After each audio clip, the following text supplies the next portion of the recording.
আসসালামু আলাইকুম রহমতুল্লাহ। এই সকালবেলার শিকার হয়ে গেল। এটা আনুমানিক কত কেজি হবে এটা বলা যাবে মাপার পরে।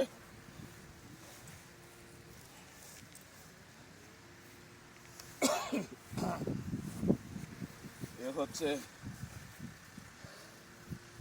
এইমাত্র উঠাইলাম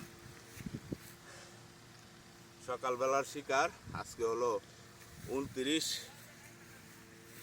মে, 31 নাম্বার বোয়াল।